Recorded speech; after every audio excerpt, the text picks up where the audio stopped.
39. Dalam diam, Ana sekali melirik ke arah Raka dan mantan istrinya.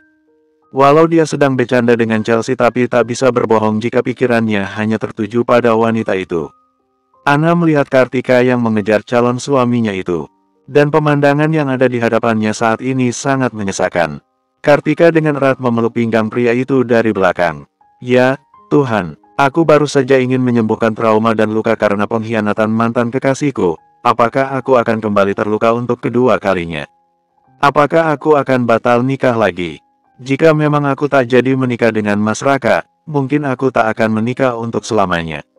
Daripada harus terluka dan terluka lagi. Mungkin memang aku ditakdirkan hidup sendiri, gumam Ana dalam hatinya.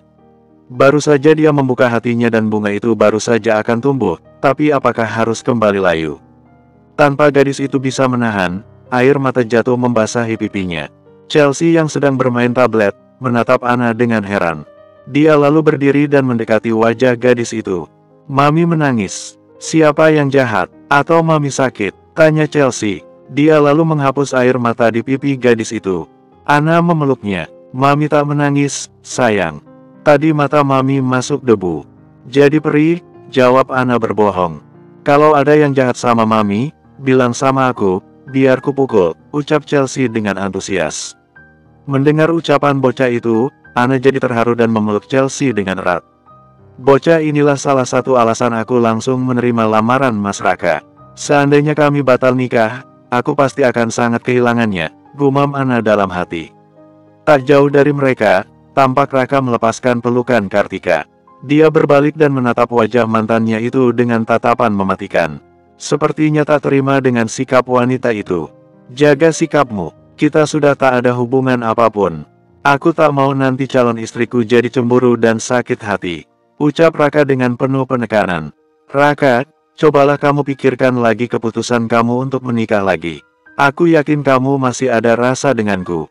Buktinya selama kita berpisah kamu tak pernah dekat dengan wanita manapun. Kamu mau dengan gadis itu hanya karena Chelsea kan? Aku juga bisa membuat anakku menyayangiku. Aku ini ibu kandungnya, yakin bisa dengan cepat menarik perhatiannya, ucap Kartika. Jangan berpikir terlalu jauh Tika.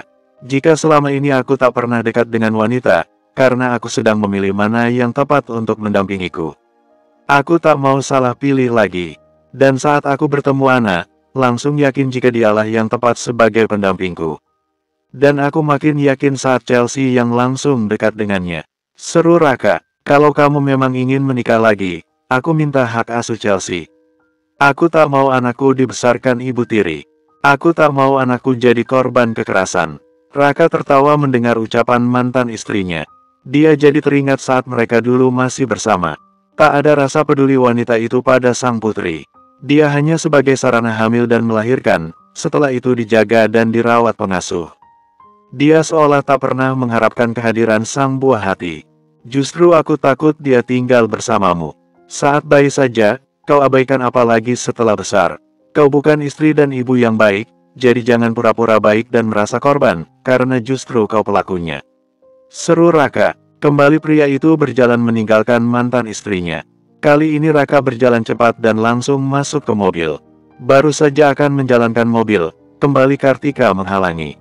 Kartika mengetuk pintu mobil dengan cukup keras. Chelsea yang melihat itu menjadi ketakutan. Raka, aku mau bertemu putriku. Kau tak bisa melarangnya. Bukan pintu, ucap Kartika dengan suara keras. Raka tampak mengepalkan tangannya menahan emosi. Apalagi melihat Chelsea yang menangis karena takut. Ana lalu memeluk bocah itu. Ana, aku keluar dulu. Kamu jaga Chelsea, ucap Raka. Raka membuka kembali pintu mobil. Saat dia ingin keluar, pintu langsung ditahan Kartika. Wanita itu menahan pintu mobil agar tak tertutup. Tak peduli Raka yang masih duduk di kemudi mobil, dia berusaha masuk. Walau harus menghimpit tubuh mantan suaminya itu. Sayang, ini Mami. Itu bukan Mami kamu. Hanya karyawan Papi. Kita pulang ya, nak. Ke rumah Mami, tanya Kartika. Tubuhnya berada di atas paha Raka. Ana dan Chelsea menatap wanita itu. Gadis cilik itu makin ketakutan saat tubuhnya ditarik Kartika. Melihat itu amarah Raka tak bisa ditahan lagi. Dia mendorong tubuh mantan istrinya itu hingga jatuh terjungkal ke tanah. Setelah itu Raka keluar, dia langsung menutup pintu mobil. Kamu keterlaluan Raka, aku ini ibu kandungnya Chelsea. Kenapa kamu memisahkan aku dengan putriku? Aku yang hamil dan melahirkan Chelsea, ucap Kartika dengan suara besar. Mereka mulai menjadi pusat perhatian. Kartika berdiri dan menantang Raka dengan tatapan tajam. Dalam hatinya berkata, dia akan manfaatkan Chelsea agar bisa kembali dengan pria itu. Dia baru tahu jika mantan suaminya itu semakin sukses. Tak akan bisa dia dapatkan laki-laki seperti itu. Kenapa sekarang kau baru ingat anakmu? Kemana kau selama ini? Padahal aku tak pernah melarang kau untuk bertemu dengan putrimu itu. Sekarang kau datang seolah selama ini aku menutup akses. Sekali lagi aku katakan, kau itu pelaku bukan korban. Jangan buat drama. Aku bisa melakukan hal gila yang tak pernah kau pikirkan. Jika kau ingin bertemu dengannya, jaga sikap dan tingkahmu. Hak asuh Chelsea ada padaku, jangan lupakan itu. Sekali lagi aku ingatkan, jaga sikapmu jika masih ingin bertemu dan melihat anakmu. Setelah mengucapkan itu, Raka kembali masuk ke mobil. Dia langsung melajukan mobil sebelum Kartika berulah lagi. Bersambung, 40. Chelsea masih terisak dalam pelukan Anna. Gadis itu hanya diam, tak tahu harus berkata apa. Semua serba mendadak dan kebetulan. Dia tak tahu harus berkata dan bersikap bagaimana. Anna juga tak bisa menebak isi hati dan perasaan pria itu. Dia baru dekat sejak meninggalnya sang ayah. Itu juga belum saling mengenal kepribadian masing-masing. Jika Anna berpikir sikap Raka menolak mantan istrinya itu karena lebih memilih dirinya, bagi dia itu terlalu pede. Bisa saja pria itu melakukan karena masih sakit hati setelah beberapa tahun menghilang, tapi mengenai hati dan perasaan hanya mereka masing-masing yang tahu. Anna menarik napas dalam, dia mengusap punggung Chelsea dengan lembut hingga bocah itu tertidur. Sesekali dia melihat Raka melirik, tapi pria itu tak juga mengeluarkan suaranya. Hal itu membuat Anna juga menutup mulutnya. Hanya kesunyian yang ada di antara mereka. Kita mampir ke supermarket dulu, ucap Raka sebelum mobil memasuki halaman apartemen. Mereka mampir ke supermarket terdekat dengan gedung apartemen. Raka mengambil alih Chelsea. Dia menggendongnya dan satu tangannya meraih tangan Anna untuk digenggam. Ambillah apa-apa yang dibutuhkan untuk sarapan dan makan malam. Kalau makan siang kita di kantor, ucap Raka. Mas, aku tetap tinggal di kos aja. Aku tak enak jika ada yang melihat. Takut mereka salah sangka, ucap Anna dengan suara pelan. Raka tak menjawab ucapan Anna. Dia tetap berjalan menuju bahan makanan. Mengambil apa saja yang tampak. Ada udang, cumi, ikan, dan ayam juga daging. Setelah membeli banyak bahan makanan mereka kembali ke apartemen. Chelsea yang telah tertidur langsung dibaringkan di tempat tidur. Anna menyusun semua bahan makanan yang dibeli ke dalam kulkas. Sedang asyik menyusun, dia merasa tubuhnya dipeluk dari belakang. Anna tahu persis siapa pelakunya. Namun, dia bergeming. Tetap menyusun semua bahan makanan itu dengan rapi.